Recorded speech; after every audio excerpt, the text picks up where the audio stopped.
Bonsoir à tous, chers amis de l'autocross et du sprint car, et bienvenue dans cette émission Les Échos du Paddock. 15e émission que nous passons ensemble, 15 semaines pour vous faire vivre l'autocross et le sprint car à travers les écrans, même si on le sait, nous ne sommes plus qu'à quelques semaines, quelques heures des premières épreuves. Vous êtes déjà nombreux à vous être entraînés sur des circuits qui ont pu ouvrir.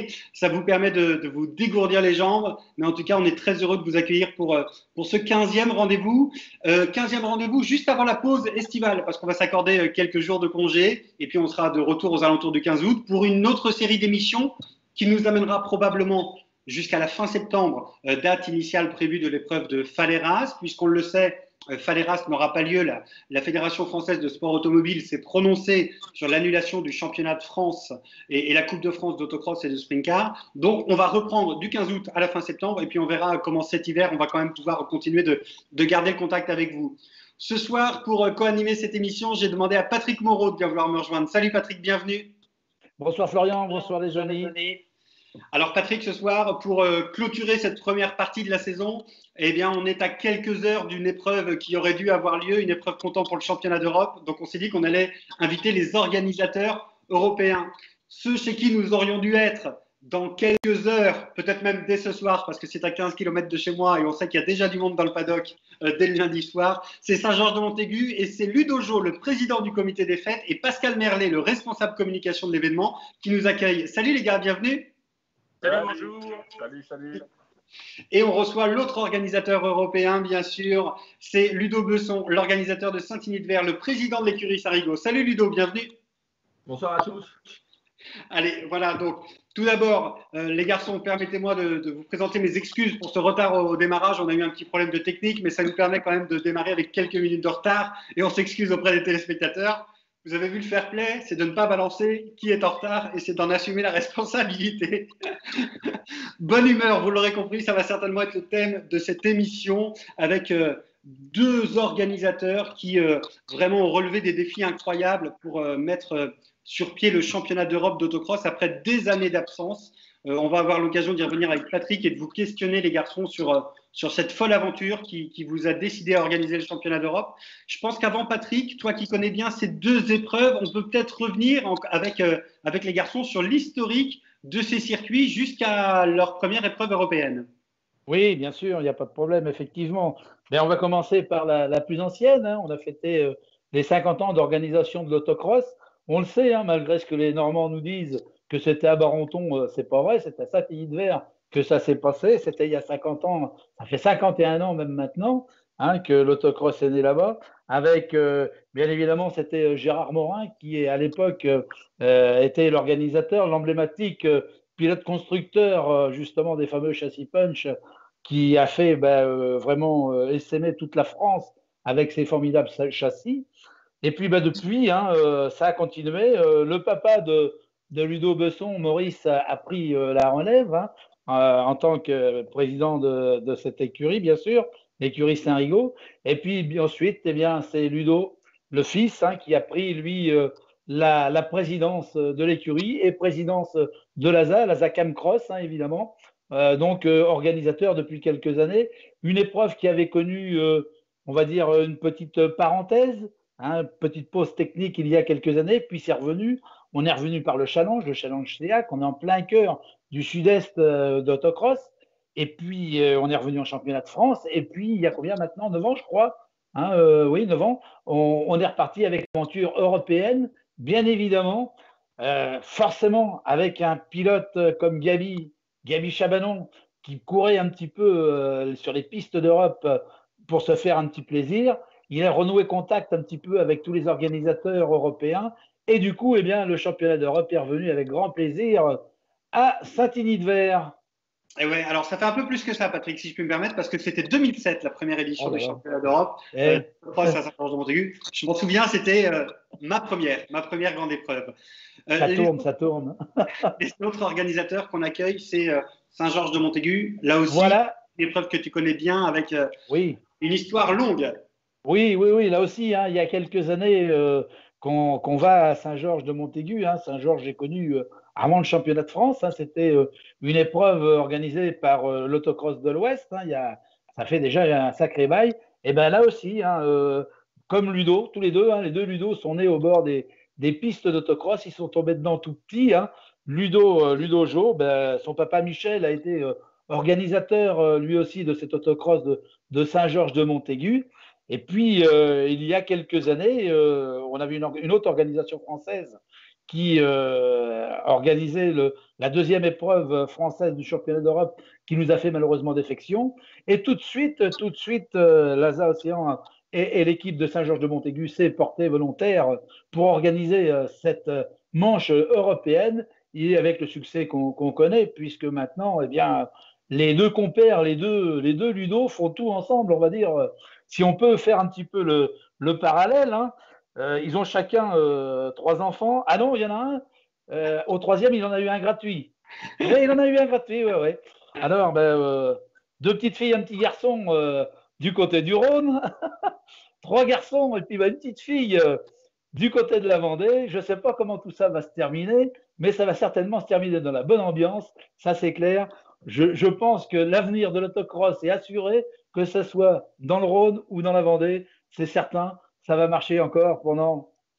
On ne sera plus là pour le voir, moi personnellement, c'est sûr. Et Patrick, et puisque ce soir, vous l'aurez compris, c'est une émission un peu off, je peux te dire qu'il y a déjà au moins 2 filles du Rhône qui ont été enlevées et qui sont arrivées en Vendée à quelques kilomètres du circuit de Saint-Georges de Montaigu.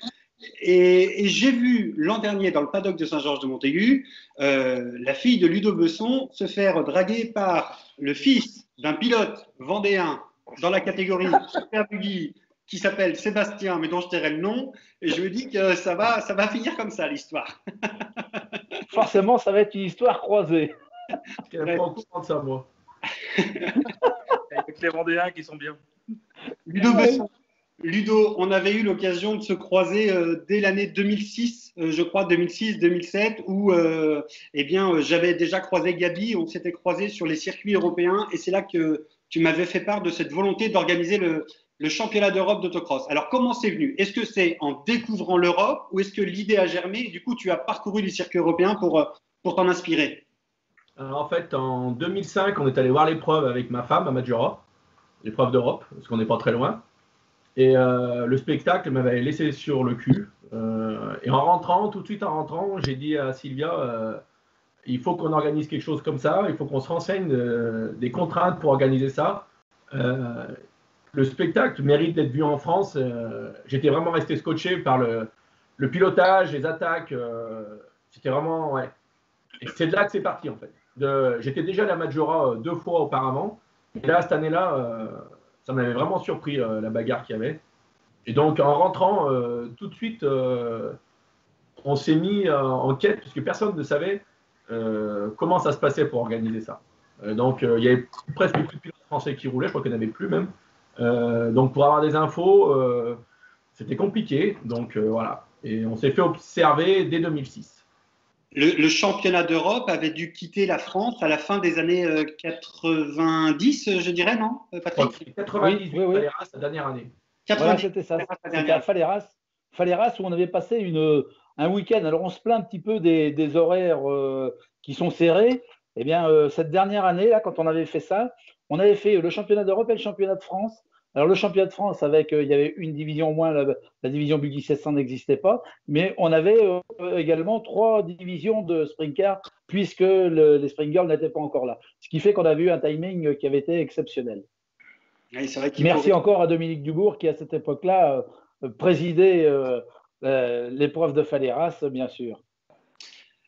Ludo Besson, pour continuer, donc l'idée d'organiser, il a fallu aller à la pêche aux infos et puis il a fallu prendre conscience du budget d'une telle épreuve parce qu'il faut qu'on en parle absolument pour que les gens puissent se rendre compte un petit peu de l'investissement que cela peut représenter. C'était surtout là qu'était le problème parce que comme on avait du mal à avoir des infos, on ne savait pas… il y avait des bruits qui couraient que les pilotes étaient défrayés kilométriquement, donc on s'est dit ça va être des budgets phénoménaux. Alors après, j'avais rencontré en fin d'année à Bourges Francis Vernier, qui était un des derniers à avoir fait le championnat, et il m'avait dit non, c'est fini, il y a longtemps qu'on ne nous défraie plus les kilomètres. Après, j'avais dû voir Jean-Paul aussi, Vincent Do, donc c'est plus auprès des pilotes que j'ai eu des infos sur comment se déroulaient les épreuves. Et puis après, j'avais questionné Jean-Paul Maillard à la Fédé. Et bon, on a réussi. Bon, on partait vraiment dans le flou. Hein. D'un point de vue budget, on ne savait pas du tout où on allait. Hein. Ouais, on est allé honnêtement à l'aveugle.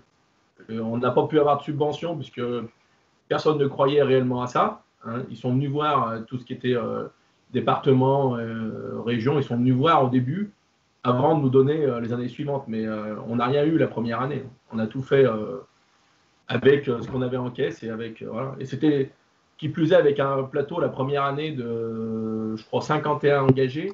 Donc, c'est pas sur les engagements qu'on rentrait l'argent, sachant qu'il y a une remise de prix de 10 000 euros quand même. Donc, c'est vrai que, alors ce qu'on peut dire aux téléspectateurs qui nous regardent, c'est qu'effectivement, quand vous avez lancé l'Europe en 2007, la première année, le championnat de France n'était pas encore inclus dans ces épreuves européennes. Donc, seul, je crois que sur les 51, Ludo, tu vas me corriger, mais moi j'avais retenu qu'il y avait 36 pilotes étrangers et le reste, c'était des pilotes français qui avaient fait le déplacement. Donc, il y avait les copains du CEAC qui étaient venus, bien sûr, vous supporter. Et puis, je me souviens qu'il y avait également Valérie Moulineuf qui avait fait le déplacement depuis Moron. Et je me souviens que Valérie avait dit il est hors de question que je loupe cette grande première. c'est vrai que Valérie a été là systématiquement. C'était un des premiers qui nous a fait confiance, qui a voulu montrer que Valérie, Francis Varnier, donc pareil, qui était là sur toutes les épreuves au début. Mais non, il y a eu très très peu de pilotes français. Déjà, on n'avait pas les mêmes règlements techniques, donc il fallait mettre ce qu'il fallait sur la monoplace pour être en conformité. Ça faisait toujours des sommes en plus pour les pilotes pour faire juste une course. Donc il y en a qui l'ont fait pour nous soutenir et ça, il faut les remercier parce que c'est vrai que c'était compliqué. Et en fait, là, dans les chiffres, 51 et 36, 51, c'est le nombre d'engagés au total la première année, 36, c'est le nombre d'engagés au total la deuxième année. D'accord. Voilà. Donc, 36, la deuxième année, on a meublé un grand moment dans le week-end. Je ne sais pas si tu te souviens, mais ce qui plus est, on n'arrivait pas à avoir des Français en course annexe pour gonfler les plateaux. Donc, non, les 2 premières années ont été compliquées, en fait, jusqu'à ce qu'il y ait le championnat de France. Par la volonté de Gérard Archex, qui a bien compris que sans le championnat, ça serait compliqué de continuer de faire vivre ces épreuves. Effectivement. Et puis, ce qu'on peut préciser aussi, c'est qu'on n'avait pas autant de buggy 1600 en France parce que la catégorie buggy 1600, elle a été créée, enfin, elle a eu son championnat de France et sa création officielle en 2014 uniquement. Donc, c'est vrai que jusqu'alors, les pilotes étaient mélangés et c'est vrai que les garçons attendaient toujours un peu pour investir soit dans un super buggy, soit dans un buggy 1600 parce qu'ils étaient encore confondus au sein du championnat de France. Donc, c'est peut-être aussi ce qui a fait qu'il y avait peu d'engagés sur les premières années. Merci Ludo pour ces précisions. Du côté de Saint-Georges-de-Montaigu, alors du coup, c'était une épreuve qui tenait la route dans le cadre du championnat et de la Coupe de France. Déjà une grosse organisation à Saint-Georges-de-Montaigu. Quand Saint-Martin-Valmeroux n'a pas pu continuer à organiser le championnat d'Europe d'autocross, quel était votre état d'esprit à Saint-Georges-de-Montaigu? Est-ce que l'Europe faisait déjà partie des projets ou est-ce que c'est un projet qui s'est accéléré ou est-ce que c'était pas du tout dans les tuyaux et vous avez quand même réussi à relever le défi? Bon, on va dire que c'était pas vraiment dans les tuyaux, mais je pense que ça arrivait à l'époque où il était temps qu'on évolue, parce que c'est vrai qu'on faisait une belle épreuve du championnat de France, mais on avait envie aussi de notre côté d'évoluer. Donc l'occasion s'est portée justement fin décembre, quand on a su que Saint-Martin ne le ferait plus et qu'on nous a demandé. Donc ça nous a laissé, on va dire, 7 mois pour l'organiser, après en avoir parlé autour de nous, hein, parce qu'on n'a pas pris la décision comme ça. Et c'est vrai qu'en novembre, on en avait parlé un petit peu. C'est là que j'ai appris à connaître, on va dire, mon pote Ludo, parce qu'on s'est connus à la même époque, c'était en 2012, c'était la remise des prix du championnat de France qui se faisait à Saint-Denis. Et j'avais appris à le connaître. Il m'avait donné quelques conseils et la décision s'est prise en mois de décembre. Et voilà, en avant Guingamp. Et avec un énorme boulot pour pouvoir mettre cette première épreuve sur pied, il a fallu aller chercher les budgets. Alors, il y a eu une mobilisation générale et globale de tes bénévoles, hein, Ludo. Vraiment, à Saint-Georges-de-Montaigu, on sait que ça marche très, très bien. Tout le monde a su répondre présent. Par contre, il y a eu d'énormes contraintes techniques et administratives qu'il a fallu pouvoir absorber, et budgétaires surtout. Comme le disait tout à l'heure Ludo, c'est vrai que la première année, même pour nous, c'était un budget énorme. Il a fallu mettre 40 000 euros sur la table, hein, parce qu'il a fallu électrifier le parc et faire pas mal de choses. On a pris le risque. On n'a pas trop réfléchi, parce que je pense que ça nous aurait fait peur et on n'aurait peut-être pas fait tout ce qu'on a fait. Mais voilà, donc on était tellement dans la motivation et comme tu le disais, il y avait tellement d'entrain sur les bénévoles, tout le monde nous suivait, que ce soit les collectivités aussi, les partenaires. font jouer le jeu. Donc voilà, ça a bien marché pour ça. Puis on avait organisé aussi une conférence de presse, je pense que tu te rappelles, Florian. Oui, oui. On avait invité la presse, mais on avait invité aussi tous nos bénévoles, les élus locaux, et du coup, on avait vraiment créé le buzz au niveau local. Et là, tout le monde a suivi. D'ailleurs, il y en a plein qui croyaient qu'on ne l'aurait qu'une année, en fait, donc il fallait en profiter absolument. Donc voilà, c'était un bel engouement. C'est vrai que cette conférence de presse, ça a été un grand moment, un boulot de préparation parce qu'il fallait convaincre en une demi-heure sur scène. Alors, bon, vous étiez là, Yves Guilloux était là également, votre président d'ASA, et c'est vrai qu'il fallait donner envie aux journalistes de revenir parce que c'est vrai que c'est compliqué de convaincre les gens quand ça fait 40 ans que ça roule sur le circuit, de leur dire venez voir cette année, ça va être super. Pour quelqu'un qui n'y connaît pas grand-chose, il se dit oui, enfin, quelle va être la différence? Donc, c'est là-dessus qu'il faut réussir à les convaincre. Je pense que toi, tu avais bien fait ton boulot là-dessus sur la conférence de presse. Hein, tu les avais bien convaincus. Après, c'est vrai que les gens, je pense qu'aussi, ils avaient envie de voir autre chose. Ils avaient envie de voir autre chose. La première année, je dirais qu'on n'a peut-être pas fait une belle épreuve. Hein. Il y a eu une grosse chaleur déjà, ça n'avait pas arrangé la chose. Et peut-être trop de pression de notre part. On s'était peut-être mis un peu trop de pression. Et je dirais qu'on n'a pas fait une très belle épreuve.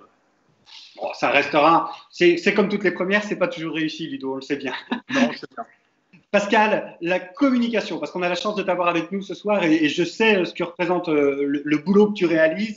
La dimension européenne demande énormément de travail. J'en profite pour saluer Sylvia aussi, du côté de Saint-Denis, qui fait ce boulot-là. C'est énormément de boulot, vraiment. Là, la quantité de boulot est exponentielle, Pascal. Ouais, c'est exact. Ouais. Alors déjà, au niveau local, on est obligé de faire un gros travail de communication parce que là où on est situé géographiquement et à la période où ça a lieu, donc au mois de juillet, on a un gros concurrent, c'est l'océan Atlantique. Et donc du coup, on est obligé vraiment de mobiliser des forces assez conséquentes pour faire de la publicité au niveau local. Alors, on s'est rendu compte aussi que au niveau autocross, les fans, ils viennent tous les ans. Ceux qu'on a besoin de mobiliser aujourd'hui, c'est vraiment les gens locaux. En fait, c'est l'inconvénient d'une épreuve aussi ancienne, c'est que les gens, certains imaginent encore l'autocross d'il y a 25 ans, 30 ans. Donc voilà, il faut les inviter, il faut faire un travail de VIP aussi qu'on a développé depuis le début de l'Europe pour faire venir des mécènes et puis essayer de les faire fidéliser sur l'épreuve. Et après, moi, ce que j'ai découvert moi, vraiment au niveau communication Europe, c'est les réseaux sociaux et surtout toute la presse étrangère, les attachés de presse des pilotes, donc avec qui maintenant je suis en relation quasiment tout le temps. Donc on suit un petit peu l'actualité aussi des autres épreuves européennes. Donc voilà, de ce côté-là, c'est vraiment de belles animations en fait, donc, et une vraie motivation pour nous aussi de cette nouveauté depuis 2013. Quoi. Il y a de vrais échanges riches et conséquents au niveau Europe. Quoi. La salle de presse s'est internationalisée, Pascal, il a fallu mettre en place de vraies structures pour accueillir des journalistes qui sont vraiment là à travailler à temps plein sur l'épreuve. Ce ne sont plus uniquement nos correspondants locaux qui grattent sur un bout de papier. On a vraiment des journalistes qui sont là mobilisés, quoi.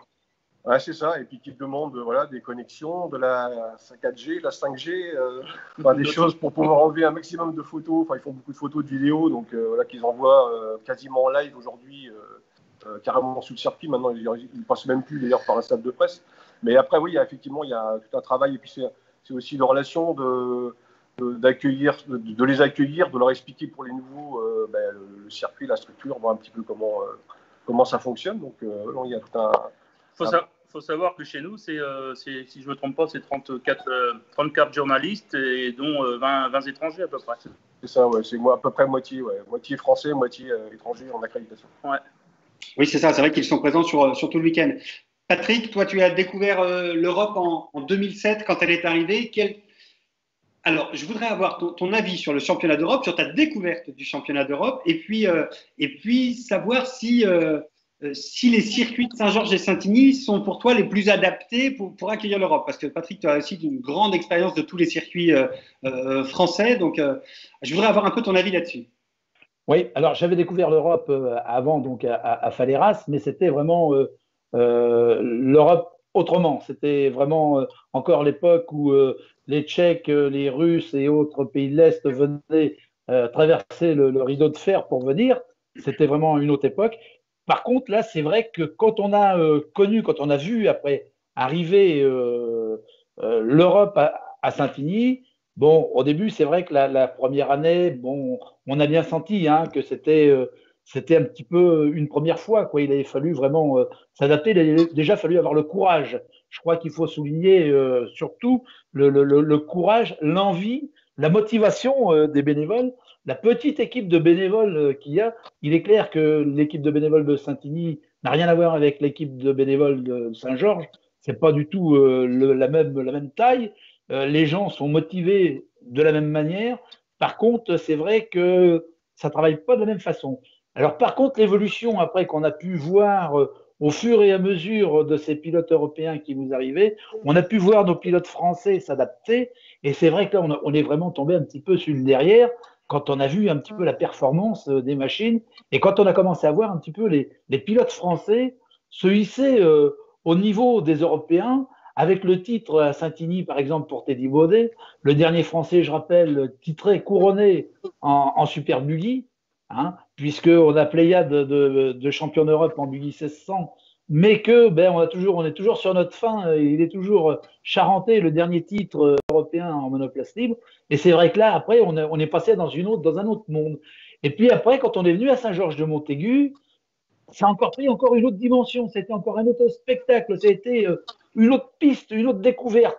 Et pour moi, dire que ben, je vois difficilement le championnat d'Europe ailleurs que chez eux, ça me paraît, euh, ça me paraît bien compliqué. Je sais qu'on a des organisateurs français qui souhaiteraient, qui espéreraient un jour avoir l'Europe, mais je ne sais pas s'ils se rendent bien compte. Je pense qu'il faut qu'ils discutent un petit peu avec les organisateurs français, avec les deux Ludo, justement, pour fixer un petit peu la maille, savoir où est-ce qu'on va. Parce qu'il est clair qu'on peut organiser une très belle épreuve du championnat de France, mais ça n'a rien à voir avec une épreuve du championnat d'Europe. Le niveau du championnat d'Europe, d'ailleurs, c'est ce qui a permis de tirer le championnat de France vers le haut. Il est clair que ça nous a servi de locomotive. Hein. Là, c'est évident. C'est évident, on l'a vu de tous les. Alors, du côté des organisateurs, mais du côté des pilotes aussi, on l'a vu. Ah, ils ont clair. amélioré leur image, leur communication. C'est vrai que vraiment, ils en ont profité. Mais c'est vrai que il y a eu cette première Ludo Besson. J'aimerais qu'on revienne sur cette première édition de Saint-Igny. Du coup, alors comment on se sent quand on est le patron d'une telle organisation et qu'il faut absolument que tout aille bien parce que je me souviens, alors sans trahir de secret, et Ludo et Pascal, c'est pareil de votre côté. Le point très important dans ces organisations européennes, c'est l'accueil des officiels étrangers. Et ça, c'est vrai que les premières années, c'est un sentiment très important. Et puis, on peut le dire, mettons des mots sur les choses, énormément de stress parce qu'il faut absolument réussir l'accueil et qu'ils repartent de votre épreuve avec un bon souvenir. Ludo Besson. Alors, en fait, les premières années, c'est pas du stress, parce qu'on n'était pas au courant du protocole. À la fin de la deuxième année, on a eu un courrier de la FIA qui nous a dit soit vous améliorez une grosse évolution sur les conditions d'accueil, soit il n'y a plus d'Europe à Saint-Igny. Et pour la salle du collège où était le collège les 2 premières années, la FIA l'a baptisé la prison quand même. Donc tu vois le niveau. Donc c'est vrai que c'était un tout petit local. Donc il a fallu refaire une salle du collège au bout de la deuxième année. Et nous, on ne savait pas tout ça. Les officiels étaient hébergés sur Saint-Igny, comme on faisait pour le championnat de France.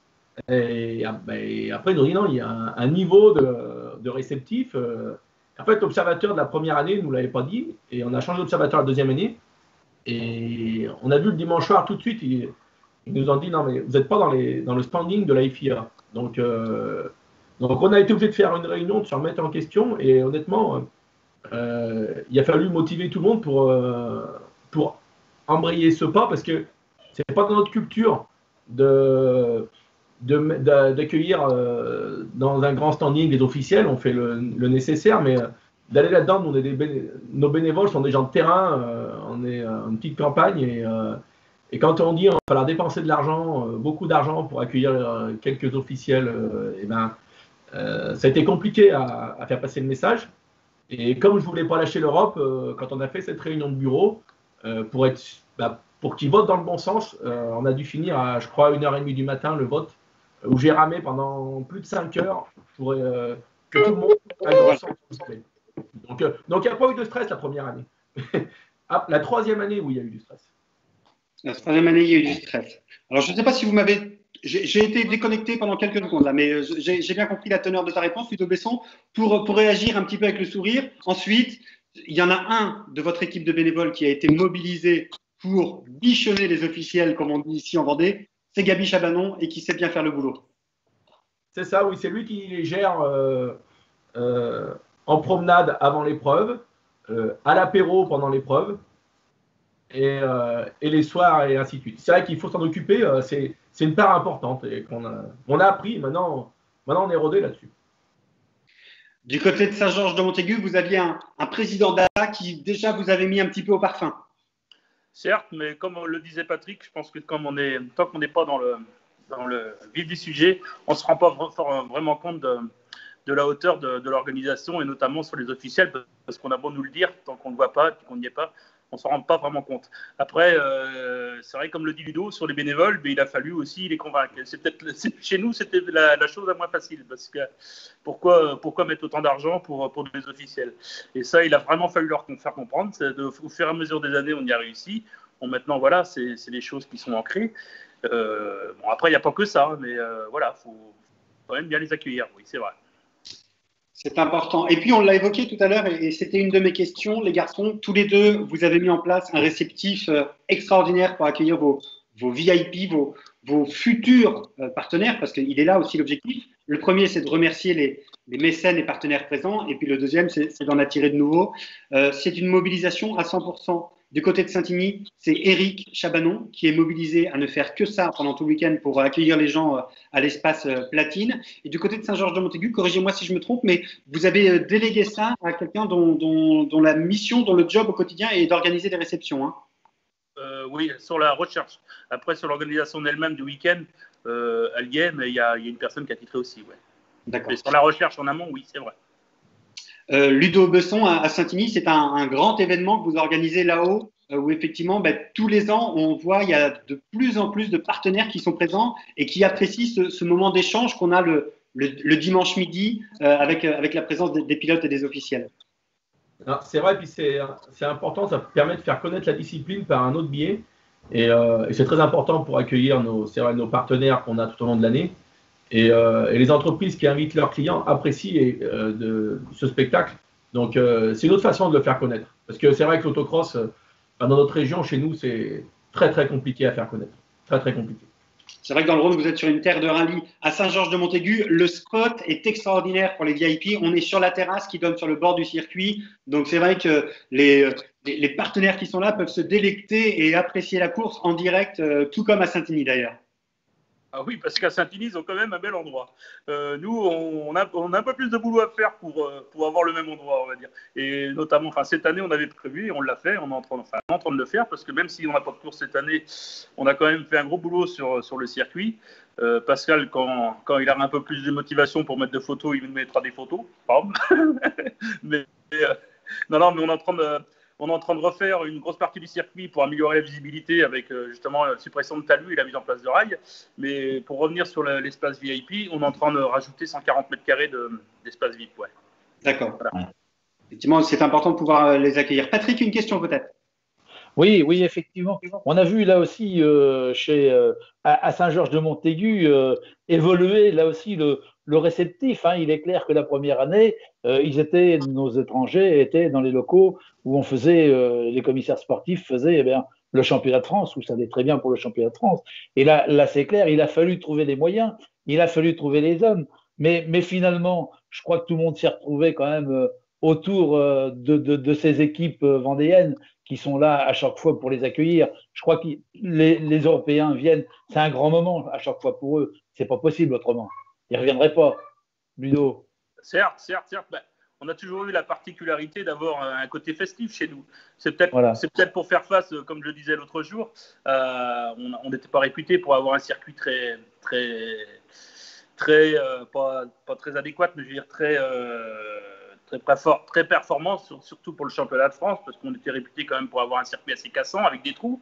En Europe, c'était moins regardant. On a pu voir aussi la première année que autant qu'en championnat de France, c'est un peu monotrajectoire, façon de parler, autant que sur une épreuve du championnat d'Europe, ils prennent toute la piste. Donc, il était un peu moins regardant là-dessus, sachant que je pense que sur les circuits de l'Est, ils sont quand même assez cassants, leurs circuits. Donc, peut-être que pour faire face à cette chose-là, on a toujours fait qu'il fallait au niveau festif et au niveau réceptif, notamment au niveau des pilotes. Voilà, donc c'est pour ça qu'on est quand même réputé pour ça. Voilà. Et c'est clair que chez Ludo à Saint-Igny-de-Vert, eh ben, là aussi, hein, on a tout compris. On sait que maintenant, moi je le vois fréquemment, enfin je le vois à chaque fois. Hein. Moi qui suis présent avec Florian, on est dans la tour, donc on est au contact direct de tous ces officiels. On sait qu'il y a vraiment, d'abord, c'est toute la même équipe qui revient d'une année sur l'autre pratiquement. C'est toujours donc les gens qui se connaissent. L'équipe organisatrice maintenant connaît de mieux en mieux les gens de la FIA, ce qui fait que il y a eu un mix qui s'est fait, il y a des relations qui se sont nouées. On a Jean-Paul, bien évidemment, qui était à la commission FIA, lui aussi la commission aux fraudes, qui a pu permettre là aussi de ramener un petit peu on va dire, mettre de l'huile dans les rouages. Tiens, voilà, c'est un petit peu le mot, je crois, pour arriver à faire que ça roule, que ça marche, Ludo Besson. Non, mais c'est vrai que maintenant, on est une équipe avec les officiels de la FIA. On se voit plusieurs fois dans l'année. Il n'y a plus les craintes qu'on avait au début. On est réellement on travaille ensemble pour faire une belle épreuve. Et il faut quand même reconnaître qu'ils sont partis tous les week-ends à tous les coins de l'Europe. Donc, par rapport à ce que je disais tout à l'heure, c'est normal qu'on les accueille dans des conditions décentes, parce que là, c'est beaucoup des hommes qui sont officiels et leurs femmes ne sont pas spécialement passionnées par l'autocross. Donc, le week-end, elles ont envie d'être hébergées dans des endroits où on peut faire autre chose que venir voir une course et prendre de la poussière. Et ça se comprend, ça. Hein. Il faut bien rappeler que c'est des bénévoles. Hein. Et puis, je crois qu'il faut rappeler, c'est un de tes licenciés qui vient d'être élu à la commission technique à la FIA, non, Martial? Il n'est pas licencié chez moi. On boit souvent l'apéro ensemble, mais il n'est pas licencié à Saint-Igny. Il est à Verzé. D'accord, oui, mais bon, c'est un hasard. Non, c'est pas mon hasard. Non, c'est même pas mon hasard. hasard. En plus. Ah oui, en plus, c'est vrai. Non, c'est juste. On est assez proche pour ce qui est l'après-épreuve. C'est l'épreuve la plus près de chez vous, mais c'est pas sur ton hasard. Ah, mais il habite dans la Saône-et-Loire, Martial. Oui, ouais. D'accord. Florian. Du côté de Saint-Georges-de-Montaigu, je voulais revenir je voulais vous interroger, les garçons, sur votre meilleur souvenir, enfin sur le fait marquant, sur ces années d'Europe que vous avez pu avoir tous les deux. Je sais qu'il y a eu de grands moments d'émotion sur lesquels je ne vais pas m'étaler parce que ça va remonter encore, c'est sur les podiums souvent quand on se retrouve, les garçons. Mais il y a, c'est aussi souvent, ces podiums, c'est aussi souvent le moment de conclure un week-end exceptionnel et une année de boulot exceptionnelle. Ouais, c'est vrai, je parle en premier, mais c'est vrai que tu l'évoquais sur les podiums. On le dit souvent, c'est là qu'on se rend vraiment compte qu'on est sur une épreuve du championnat d'Europe. Quand on entend les hymnes sur le podium, c'est vrai que ça nous met les frissons, ça nous fait buzzer, on va pas dire le contraire. Hein. Moi, ça fait partie un de mes meilleurs moments, pardon. Le second, je pense que c'est la première année, le dimanche soir, quand l'épreuve était finie, qu'on s'est retrouvé à la buvette avec mon cher Ludo et qu'on buvait des canons en pleurant tous les deux. Voilà, c'est tout. Donc voilà, je pense que c'était dans les deux meilleurs moments, ouais. Moi, effectivement, c'était la même chose. C'était donc 2013, l'hymne allemand, qui était la première nation à se présenter sur le podium. Et là, avec la gravité de la musique, avec Ludo, on s'est regardé et on s'est dit, ça y est, je crois qu'on fait vraiment l'Europe. Là, du coup, ouais. On s'est pincé un peu. Et c'était la première chose, c'était vraiment la vraie première différence. Après, moi, j'ai un autre souvenir. J'avais filmé un petit peu dans le public. C'est l'année, je ne me rappelle plus de la date de l'année, c'était la finale de la baston entre Thomas Anacleto et Bernd Stub. 2015. 2015. Voilà, 2015 où Thomas gagne et le public, on avait l'impression d'être dans un stade de foot en pleine Coupe du Monde. Enfin, c'était vraiment un truc de fou, quoi. Et ça, c'était vraiment voilà. Travailler toute l'année pour ça vaut le coup, quoi. Ça vaut le coup. Du côté de Saint-Igny, le meilleur souvenir ou le fait marquant? C'est vrai. L'effet marquant, c'est vrai que les premières années, le dimanche soir, c'est un énorme soulagement. Et honnêtement, je m'étais les 2-3 premières années, il me fallait plus d'une semaine pour m'en remettre, d'un point de vue physique. Maintenant, ça roule. Et d'un point de vue sportif, je crois que c'est le titre à Olivier Dufour. Le titre à Olivier Dufour sur cette terre, chez toi, c'est Oui. vrai que c'est un grand moment. Olivier Dufour est licencié à la Zacam Cross. Et le titre là, c'était vraiment quelque chose d'exceptionnel. Et il habite quoi, Olivier? Il est à même pas 100 km de chez toi. Non, c'est ça, on est à 1 heure, un peu plus d'1 heure, quoi. Mais... Un autre moment. C'est un des rares pilotes de sprint car qui était resté licencié à la Zacam Cross quand on avait arrêté de faire le sprint car. Donc il a toujours été fidèle à notre ASA et j'étais très très content. Ludo, un autre moment sur lequel je voudrais qu'on revienne, c'est l'attentat de Bartosz contre Bernd Stuber. Première année ou deuxième année? Première année chez toi? Première année. Oh là là. C'était c'était un très grand moment, enfin un grand moment. Pour nous, on se demandait où on était quand on a vu ça. Pendant notre première année, on a quand même fini à 11h du soir, mais pas à boire à l'apéro, le collège. Hein, parce qu'il y a eu réclamation, décision, re-réclamation, enfin bref, ça a fini, je crois que le collège a fini à 11h du soir. À l'époque, on n'avait pas l'éclairage au niveau des locaux, donc c'était même... on voyait que c'était quelque chose à prévoir tout de suite. Et le lendemain, pour une fois qu'on avait un journaliste, on a fait la première page du journal du Progrès le lendemain, où on voyait, enfin le titre c'était Senna Prost, que c'était réellement ça, c'était l'attentat de Bartosz pour qu'il soit titré, et il a réussi son coup. Même ça nous est resté un peu en travers de la gorge qu'il soit titré de cette façon-là, mais malgré l'appel, il avait tout calculé. Et bon, voilà.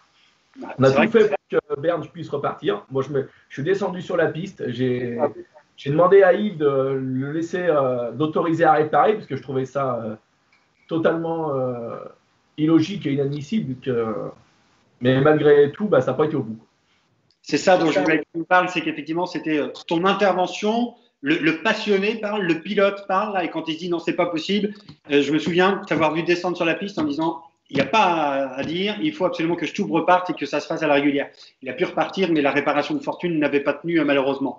Et Patrick, du coup, toi, ça t'avait fait faire animer la remise des prix tout seul, parce que j'avais dû partir pour des programmes professionnels. Oui, c'est clair que quand on avait vu ça, on s'était dit attends, si c'est ça le championnat d'Europe, c'est quand même grave, quoi, parce que on a vu des attaques quelquefois nous en championnat de France, mais là c'était vraiment un attentat. Les mots n'étaient pas trop forts quand même.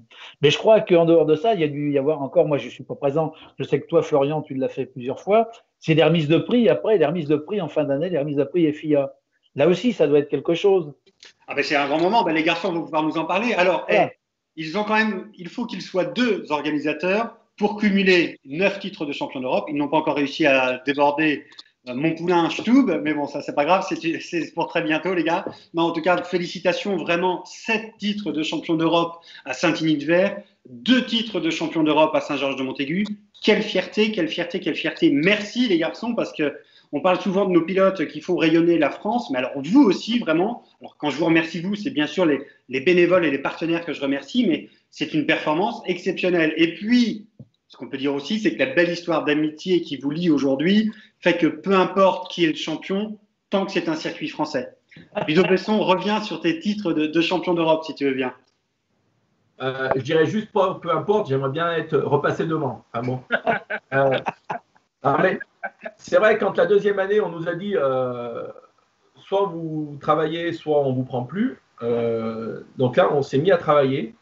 Et après, on a continué à évoluer sans arrêt. Sans arrêt. Gérard Scheck nous a beaucoup poussé dans ce sens-là. Il nous a surveillés, il nous avait à l'œil au début parce qu'il n'avait pas trop confiance, je pense, sur ce qu'on pourrait faire. Maintenant, il nous laisse plus gérer. Il a confiance en nous. Mais c'est vrai qu'on s'est remonté les manches. Et le fait qu'il y ait ce classement, ça incite quand même à évoluer et puis accueillir les pilotes dans les meilleures conditions, les officiels et ainsi de suite, et que le spectacle soit à la hauteur. Ça nous permet de faire quelque chose de beau, ce classement. Pascal, un titre de champion d'Europe à Saint-Georges-de-Montaigu, forcément, il faut contacter la presse locale et pouvoir fêter ça dignement. Ah bah oui, complètement. Bah, c'est facile de communiquer avec ce type de résultats. Donc, vraiment, là, les articles, il n'y a pas de souci. Là, il y a une vraie couverture. Mais c'est d'abord. Alors, moi, on parlait de souvenirs tout à l'heure. Moi, j'ai quand même un souvenir la première année 2013, le soir, après que tout le monde était parti. Il y avait un gars que je connaissais, que je découvrais, qui s'appelait Ludovic Besson. C'était lui le plus ému de notre première année réussie. Il était sous. Hein. Donc voilà, après, l'histoire s'est construite là, depuis 2013, mais bon, c'est vrai qu'on marche main dans la main. Je pense que voilà, il y a des vrais échanges entre les deux. Alors, des fois, c'est des échanges qu'on n'arrive pas à suivre parce que c'est tard le soir, et bon, bref. Mais effectivement, oui, un titre, le titre, c'est d'abord pour nos bénévoles. Je trouve que voilà, c'est d'abord pour eux. Effectivement, après en communication, oui, c'est sympa aussi quoi, de pouvoir communiquer ce type de résultats. Et un titre, surtout, ça permet de se dire bon, les gars, on ne s'est pas trompé. On a fait le bon choix et vous voyez, on a été capable de relever le défi. Ludo, Jo. Ah ben certes, parce qu'on leur demande quand même pas mal de boulot, bénévoles. Donc c'est quand même une belle satisfaction et voilà, une belle récompense. Donc, ça montre voilà, qu'on n'a pas fait ça pour rien. Voilà. Après, c'est vrai qu'après le premier titre, tu te dis ouf, aïe, on l'a enfin eu parce qu'on a quand même couru pas mal de temps après. Hein.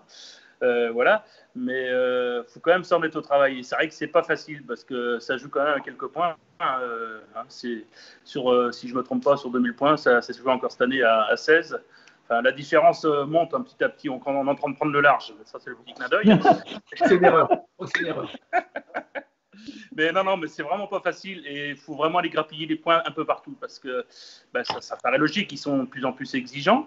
On est de plus en plus exigeants aussi. Donc, les autres épreuves évoluent parce qu'il n'y a pas que nos épreuves françaises. Les épreuves des autres pays européens sont des très belles épreuves. Et voilà, faut toujours évoluer. C'est pas toujours facile.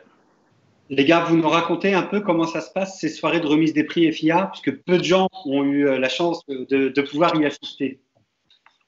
Avant ou après? Tout. Non, c'est vrai qu'il y a cette partie de protocole qu'on peut dire où, alors moi je ne vous cache pas que sur les premières éditions, il y a un peu une déception parce que c'est vrai que ça va très vite, le repas va très très vite. Heureusement qu'ensuite on peut se retrouver pour fêter parce que allez, on va pas se mentir, hein, je pense que vous serez d'accord avec moi les garçons, c'est que la partie institutionnelle est très rapide. Certes, on a la chance, je te coupe la parole, excuse-moi. On a la chance par contre d'avoir du beau monde, je veux dire, parce qu'on fait la remise des prix en même temps que le championnat du monde et le championnat d'Europe de rallycross. Donc c'est quand même très, très intéressant de voir tous ces pilotes et tous ces gros teams, parce qu'on les voit quand même. C'est quand même intéressant. C'est vrai que ça va tellement vite qu'en Finlande, on l'a loupé. Donc, oui, c'est vrai. Alors que pour une fois, on était à l'heure. Mais ils ont avancé d'un quart d'heure, on a réussi à la louper. Donc. Gérard n'avait pas arrêté de nous engueuler pour être à l'heure et on avait été à l'heure pourtant. Mais moi, c'est la seule que j'ai faite, la Finlande, quand même. Donc, Et donc, tu n'as rien vu, Pascal? J'ai rien vu. Donc. Sur toute la remise des prix, il devait y avoir 2 pilotes présents qui ont pu avoir leur coupe, donc leur prix. Donc, ah oui, d'accord. C'est vrai qu'ils avaient avancé l'horaire sur le timing prévu. Patrick, on peut peut-être interroger les garçons sur le bouleversement qu'ils auraient dû connaître en 2020, qu'ils vont connaître en 2020 avec l'arrivée des équipementiers uniques en championnat d'Europe. Parce que ça, c'est aussi un gros morceau pour vous, les garçons, à gérer. Oui, je voudrais juste revenir un petit peu, moi, sur les remises de prix. Moi, je les ai eues, la paire, là, 3 heures en retard. Hein, c'était pas juste un petit peu. Hein, pourtant, ça dure, les remises de prix du championnat de France. Hein. Mais on avait fait la remise de prix des organisateurs. Au début, ils n'étaient pas là. Bon, allez, sérieusement, on revient du côté, effectivement, de cette nouvelle mise en place de la réglementation. Effectivement, hein, la FIA, ils ne sont pas idiots. Ils sont venus voir les courses en France. Ils ont vu que sur les épreuves françaises, on avait un équipementier unique en pneumatique. Ils se sont dit, tiens, pourquoi pas? Quand ils ont compris, bien évidemment, que ça pouvait être intéressant financièrement. L'essence, c'est pareil. Alors, je ne suis pas certain que la performance y gagne. parce que c'est quand même chouette quand on voit, par exemple, nos amis Bernard Sapp de chez Cumo, qui jusqu'ici était le petit dernier de la classe, et qui se retrouve titré européen avec ses pneus. Bon, ben, je sais pas, on va voir un petit peu comment ça va se passer. Fourniture unique également du carburant. Ça, chez nous, en France, ça nous inquiète un petit peu moins. Ce qui nous embête un petit peu plus, c'était plus le côté pneumatique, on va dire, qui nous gênait davantage, qui, pour certains, en monoplace, venait jouer sur les rapports de pont, dans les boîtes. C'était un petit peu plus compliqué. Ludo Besson pourra nous en parler un petit peu plus. Lui qui connaît bien ça, contrairement à Ludovic Jo, puisque là, il est en plein dans le cœur du métier. Et c'est clair que ben, on va voir un petit peu comment pour 2021, comment ça va se passer. Alors, je pense qu'il y a eu des essais de fait, mais après, j'en sais pas beaucoup plus. Ils sont peut-être Ludo Besson, on peut peut-être nous en parler un petit peu plus, lui. Là, c'est vrai. Enfin, le premier point bloquant, c'est pour la dimension des pneus, c'est que les Buggy 1600, on les a plus en championnat de France mélangé avec le championnat européen, puisqu'on a encore il n'y a pas tout le panel de pneus qui sont utilisés par les pilotes 1600 en France, qui est disponible en championnat d'Europe. Donc, on a été obligé de mettre une croix sur le Buggy 1600 mélangé avec les Européens. Donc, ça, c'est un peu dommage parce que on a quand même les Français ont prouvé qu'ils étaient en 1600 largement au niveau. Et ça, on s'est battu tout l'hiver pour essayer de trouver une solution que pour l'instant, on n'a pas trouvé. Donc, j'espère qu'on la trouvera un jour. D'un point de vue performance, c'est vrai que je pense qu'on va en perdre un peu parce qu'on voit que les pilotes de pointe montent des pneus nouveaux assez régulièrement parce que bon, il n'y a qu'un manufacturier, mais en plus le nombre est limité à la différence de ce qu'on a en championnat de France. Et quand on voit un Billy Albert, le nombre de pneus qui montent dans un week-end, le fait d'avoir le droit plus qu'à 8, ça fait un gros écart. Donc ceux qui ont des grosses puissances, ça va les brider. Ça, de ce côté-là, c'est sûr. Donc on va perdre, je pense, un peu en performance. D'un point de vue budget, ça diminue les budgets de chaque pilote et ça peut rétablir un équilibre. Voilà, après, il y a toujours du plus et du moins dans chaque nouvelle décision. Ludo Jo, info ou intox, parce qu'avec l'équipement unique de carburant, est-ce qu'il va y avoir une zone de refueling et si oui, ça va générer des travaux, j'imagine, pour vous dans vos paddocks respectifs? Non, pas forcément, c'est ce qu'on croyait au début, qu'il fallait mettre toute une zone en place avec ce qu'il fallait autour, mais finalement, il faut une zone, mais pas avec des exigences qu'on pouvait croire au début. C'est-à-dire que voilà, après, chacun va repartir, si ça reste comme c'est prévu, chacun va repartir avec son bidon de 50 litres, si je ne me trompe pas, qui peut ramener à son emplacement. Voilà. D'accord. Et après, du coup, les gars gèrent en autonomie durant le week-end, ils ne sont pas obligés de revenir à chaque fois dans la zone de refueling? Non, tout à fait. D'accord, super. Une autre nouveauté qui aurait dû vous concerner, les gars, sur 2020, et du coup, il faudra attendre 2021, c'est le sprint car européen. Depuis le temps qu'on en parle, eh bien, ça y est, c'est sur les rails. Alors, bonne ou mauvaise nouvelle, je ne sais pas, mais les gens interpréteront. Comment vous prenez la nouvelle, vous, du côté de Saint-Igny, Ludo? C'est une bonne nouvelle. Après, nous, on a la contrainte du paddock. Elle est juste là. Donc déjà, la FIA avait limité, heureusement, parce que le sprint car, il va partir en flèche. Ça, on le voit, nous, les engagements, ils sont arrivés, ça ouvrait à midi. Je crois qu'on avait, dans la semaine qui a suivi, on en avait 30, donc c'était pris d'assaut, ce qui est logique. Hein. Il n'y a que 30 places. Hein. 40 places. 40 places. Donc, non, c'est une bonne chose. Et puis, il y avait des grands noms en plus pour cette première année, donc c'est un peu dommage. Mais après, nous, c'est qu'une histoire de place. Hein. Après, parce que c'est vrai que comme ça coûte beaucoup moins cher. En FIA, il n'y a pas de limite en nombre de séries ni quoi que ce soit. La limite, elle se fait juste par le budget. Hein. Tout le monde ne peut pas les faire un championnat d'Europe, d'un point de vue budget, d'un point de vue temps. Donc, il n'y a aucune limite. S'il y a 60 engagés en Super Buggy, on fait 6 séries. Donc la FIA a compris qu'il fallait limiter le sprint car parce qu'on allait se retrouver avec 120 sprint cars et puis où on les gare et comment on les passe dans le week-end. Donc voilà, donc ils ont fait les choses correctement. Mais je pense que les places vont être chères. Et on aura quand même des bonnes chances, des chances en plus d'avoir des Français titrés dans cette catégorie-là. On est quand même L'expérience des pilotes français devrait parler sur ces séries européennes. Ludo, les filles ont débarqué à Saint-Georges depuis quelques années. Là aussi, ça a donné un nouveau souffle à votre épreuve. Oui, tout à fait, parce que ça fait maintenant 3 ans, si je ne me trompe pas, que les filles sont chez nous. Enfin, ça devait faire 3 ans cette année. Elles ne savaient pas comment ça allait se passer la première année. Elles avaient un peu peur par rapport au circuit, mais bon, on a fait ce qu'il fallait. Je pense que ça s'est bien déroulé. Nous, on était très, très heureux de les accueillir, et c'est pour ça qu'on les reprend d'ailleurs. Ça montre aussi une autre catégorie aux spectateurs, que ce soit la catégorie féminine, et ça montre aussi aux spectateurs qu'avec les filles, ça en manche et que c'est un très très bon niveau. Donc, ça permet aussi de montrer aux officiels européens, mais aussi aux pilotes européens qui ne connaissaient pas forcément le sprint car, ce que c'était le sprint car en France. Voilà. Oui, on peut rappeler quand même que la France est le seul pays européen qui a une division consacrée uniquement aux féminines. Hein. C'est quand même quelque chose d'exceptionnel, Florian. Si les gens qui ont l'habitude de m'écouter ne le savent pas, c'est vraiment qu'ils ne m'écoutent pas, hein, parce que j'ai l'habitude de le répéter. Ludo, on parlait du nombre d'engagés illimité. C'est vrai que quand on fait une première année à Saint-Igny avec 50 engagés, puis 36, c'est la désillusion quand on voit des épreuves comme Nova PACA qui attirent 120 pilotes. C'est de l'histoire ancienne parce que les deux organisations, là, vous frôlez désormais, allez, on va dire, on navigue entre 120 et 150 pilotes présents sur chacune de vos épreuves. Ça, c'est de l'histoire ancienne, mais c'était très dur à vivre à l'époque. Ouais, je me souviens effectivement. Et qui plus est, on y allait à Nova PACA rouler et en spectateur, donc voilà.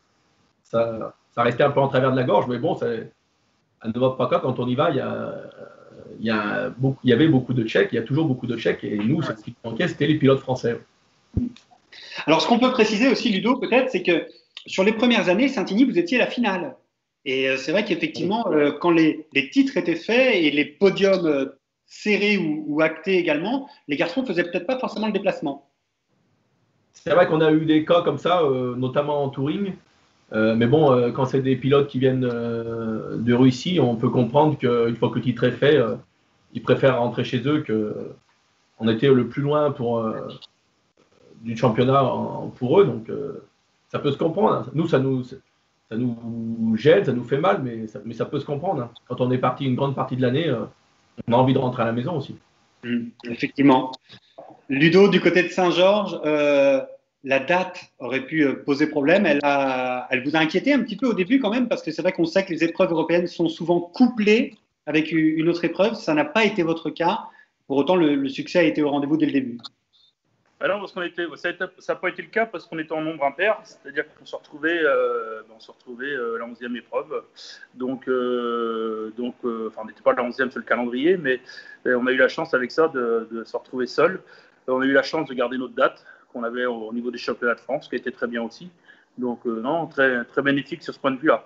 Après, c'est vrai que difficile de changer, notamment chez nous, parce qu'il faut faire face à plusieurs contraintes techniques, donc voilà, ça aurait été le cas de changer puis de se mettre en début de saison ou en fin de saison. S'il a fait le faire, on l'aurait peut-être fait, mais ça nous aurait certainement ramené des contraintes. Les garçons, puisque je vous tiens, on n'a pas eu l'occasion d'en parler, mais je crois qu'il y a 2 nouvelles épreuves qui sont candidates pour 2021.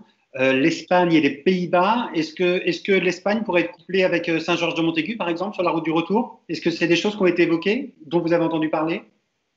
Honnêtement, non, mais ça pourrait pas être déconnant, ça pourrait être même sympa, sachant que nous, je sais très bien qu'il y a des pilotes qui font la passe sur notre épreuve, parce que quand vous prenez la Lituanie ou la Lettonie, je ne sais pas combien ça leur fait de kilomètres, mais c'est la plus loin pour eux, donc si ça pouvait être le cas, ça pourrait être sympa.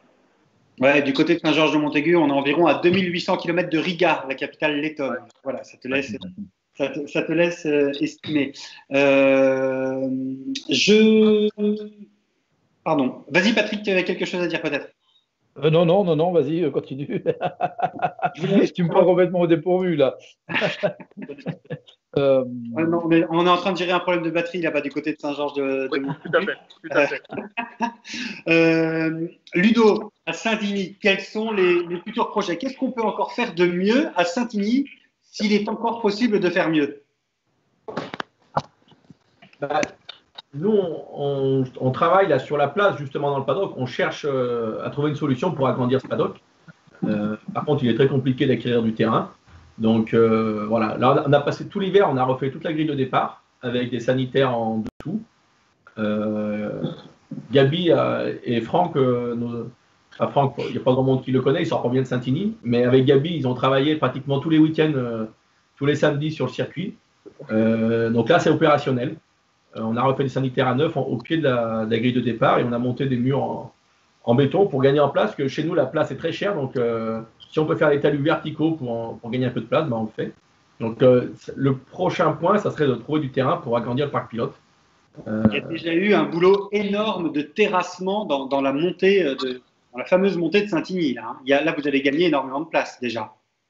C'est vrai qu'au début, dans la montée, les premières années, personne ne voulait y aller parce il n'y avait pas les terrasses.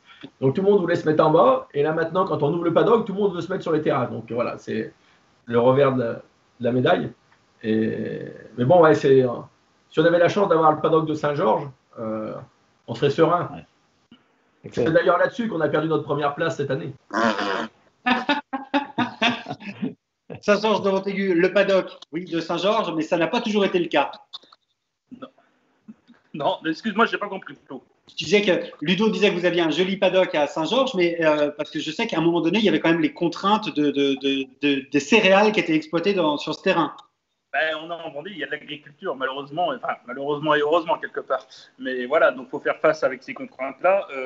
Ça a été résolu depuis maintenant quelques années. C'est vrai que c'était pas très accueillant d'avoir un paddock avec une culture qui était juste finie. Voilà, maintenant on est plus embêté. Vous vous êtes porté acquéreur de ce terrain, c'est ça?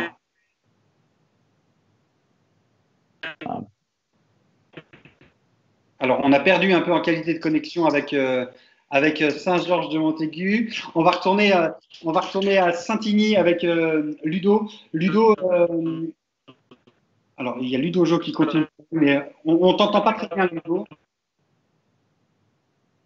Voilà, on va redonner la parole à Ludo Besson. Ludo Besson, ce qui est important d'expliquer aux téléspectateurs, c'est la gestion du paddock, parce que c'est quelque chose de compliqué. Hein. Enfin, dès le jeudi matin, ou même avant, il faut être sur le pont pour accueillir les pilotes 24 heures sur 24. Ouais, c'est ça. Donc, il y a une réservation en ligne, mais les places sont définies suivant la réglementation, avec la surface qui est demandée par la réglementation. Sauf que quand les pilotes arrivent et que la structure elle fait 1,5 fois la taille de la réservation, et ben là il faut gérer, donc on décale. Et ça, je tire un grand coup de chapeau à ceux qui font ça parce que il faut le faire dans le calme. Et une chose qu'on a constaté tout de suite la première année qu'on a organisé l'Europe, c'est que on s'est jamais pris la tête avec les étrangers, jamais, jamais, jamais. Le français à l'heure. Donc, systématiquement, pour toutes les épreuves qu'on organisait avant, gérer le paddock, c'était des engueulades, c'était très compliqué, toujours. Et la première fois, bon, en même temps, la première année, on avait 50 pilotes. Mais même quand on en a beaucoup maintenant, les seuls avec qui on a des soucis, qui râlent, c'est les Français. Alors, c'est vrai que peut-être que les autres qui râlent et qu'on ne les comprend pas parce que nous, on parle que français. Mais c'est vrai que mes bénévoles le disent tout le temps, c'est beaucoup plus facile d'organiser, d'avoir affaire aux pilotes européens que d'avoir aux pilotes français. On est des râleurs en France et ça se vérifie. Hein. Ça se vérifie sur le paddock. Je crois qu'on a retrouvé Ludo et Pascal dans de meilleures conditions. On vous avait perdu un peu sur la qualité de connexion. Ludo, tu nous parlais du paddock dont vous vous êtes porté acquéreur sur le foncier. Et il y a aussi eu de gros travaux qui ont été réalisés à Saint-Georges de Montaigu. C'est du côté des sanitaires et du fameux village autocross. Des travaux nécessaires parce que c'est vrai qu'effectivement, les pilotes européens qui peuvent passer une semaine dans le paddock de Saint-Georges de Montaigu sont contents de pouvoir utiliser des sanitaires de haute qualité comme vous les avez fait.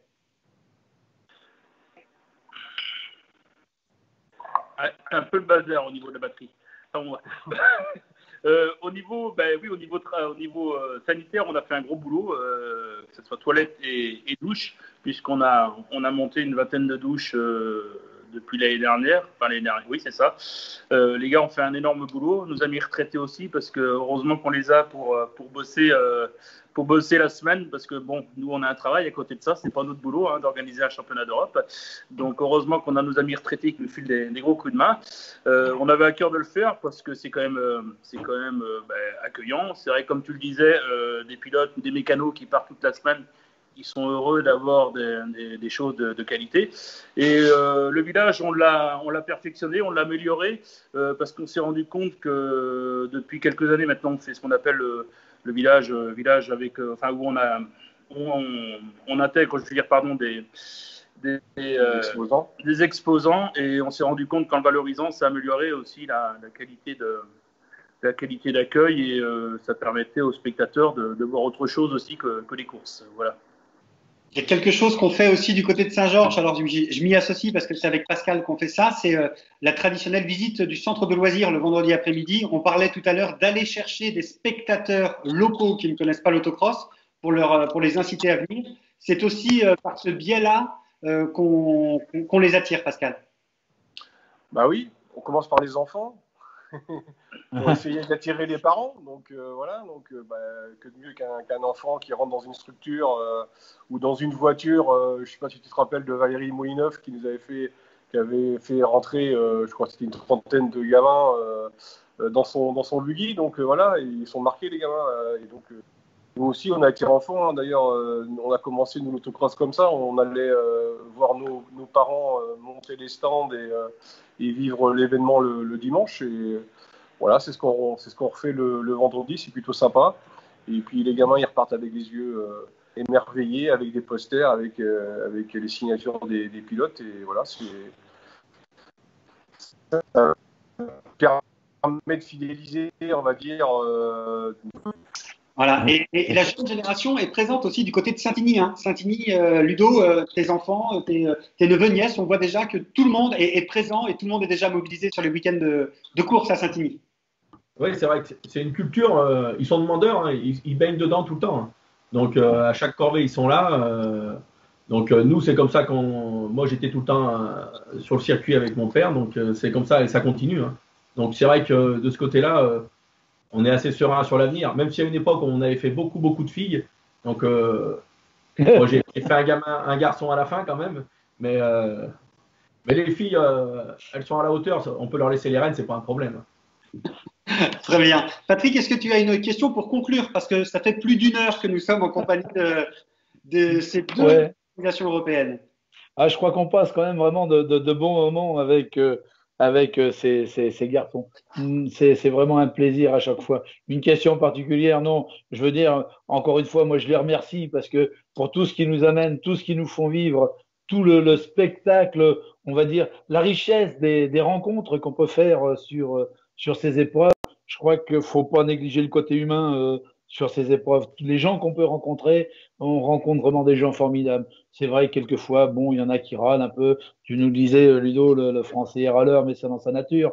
Mais bon, je crois quand même que globalement, c'est vraiment un grand plaisir qu'on peut avoir à rencontrer, même si on parle pas leur langue, on arrive à échanger quand même avec les étrangers. Et je crois que avec tous les bénévoles, ça fait maintenant pratiquement plus de 30 ans que je les connais, ces bénévoles. Pas un peu moins du côté de Saint-Igny, mais à Saint-Georges, ça fait près de 30 ans que je vais là-bas. Et c'est vrai qu'à chaque fois, on est toujours bien accueillis. Et c'est vrai que moi, quand j'arrêterai, ça sera ce que je vais regretter le plus, la richesse des contacts humains qu'on peut avoir sur ces épreuves. Plus que le spectacle. Le spectacle est bien, c'est clair. Mais c'est vrai qu'on a rencontré des gens formidables. Merci, Patrick. Ludo Besson, un mot pour conclure peut-être et pour nous parler de Saint-Igny, pour nous donner rendez-vous l'année prochaine pour le championnat d'Europe, même si je sais qu'il y a une épreuve du CEAC qui va s'organiser sur le mois de septembre. Alors, pour l'instant, il y a toujours en lice l'épreuve du CEAC qu'on devait faire au mois de juin, qui est prévue à la date de l'épreuve d'Europe de mois de septembre. Comme c'est parti, si on arrive à la faire, un très gros plateau avec des étrangers qui demandent à venir, qui sont déjà engagés. Donc, comme je disais tout à l'heure, notre problème de place, il va falloir qu'on verrouille parce qu'on va avoir plus de monde qu'on pourra en loger. Mais on a déjà des étrangers d'engagés. Je sais que les Tchèques veulent venir. Donc, on aura une très très belle épreuve. J'espère qu'on pourra la faire. On attend la suite pour les contraintes d'organisation. Et puis, oui, 2021, voilà, on continue. Hein. C'est l'objectif de récupérer notre première place de meilleur organisateur. Et, voilà. Et une autre question, tiens, qui me vient comme ça. Ludo, si c'était à refaire le championnat d'Europe? Ah bah sans problème, sans problème. Sans problème. Honnêtement, quand on arrive le dimanche soir, on est soulagé, mais on passe des super week-ends. C'est les meilleures choses qu'on ait pu faire. Ça, honnêtement, j'en regrette absolument rien. C'est mes meilleurs moments d'autocross. Super, merci Ludo. Du côté de Saint-Georges-de-Montaigu, Ludo et Pascal, peut-être un mot, un rendez-vous à donner pour les pilotes et pour les téléspectateurs et les fans d'autocross. Nous, tout d'abord, on va finir nos travaux pour pouvoir faire l'homologation parce qu'on n'est pas encore réhomologué. On devait le faire avant l'épreuve. Enfin, ça devait se faire courant mars, si je ne me trompe pas. Donc, voilà, on va prendre le temps de bien finir, tout nickel. Et je pense qu'on fera une petite journée quand on aura l'homologation avec nos pilotes locaux, je leur ai promis, tous les pilotes vendéens, voilà, histoire de les faire rouler parce qu'ils ont tous envie de rouler et, voilà, et on a hâte aussi de pouvoir refaire une épreuve, ça sera en 2021, parce que c'est vrai qu'on a parlé là aujourd'hui, ce soir, des organisateurs, mais il nous faut aussi des pilotes et c'est vrai qu'ils nous font quand même un très beau spectacle. Nous, on apporte l'organisation aux spectateurs, mais il faut quand même des acteurs comme ça pour ramener un spectacle. Donc, on a hâte de les revoir sur la piste pour revoir que des bonnes choses. Pascal, un message? Vivement 2021, tout simplement. On s'y prépare pour garder notre parce qu'il l'aura pas. Il l'aura pas, donc faut pas rêver. Hein. Même question que pour Ludo, les gars. Si c'était à refaire, l'Europe? Ouais, on change rien. On change rien. C'est vrai que c'est une très belle aventure humaine. Pour ça, c'est super. C'est vrai qu'on apprend à découvrir plein de monde. On apprend, la preuve, on part en vacances ensemble maintenant. Mais non, c'est rien à changer. Super. Eh bien, écoutez, on va pouvoir conclure cette émission. 1h10 d'antenne ensemble, les garçons. Alors, moi, j'avais un petit message personnel et c'est pour ça que je suis très heureux de vous avoir, les gars, ce soir. Tout d'abord pour Ludo Besson et Saint-Igny, parce que vous avez été les premiers à me faire confiance sur mon activité de speaker, sur la scène internationale. Donc, merci à vous. J'ai toujours été fidèle et je le serai toujours parce que j'ai vraiment apprécié votre démarche. Et puis, merci à Ludo et Pascal parce que vous avez amené le championnat d'Europe à la maison.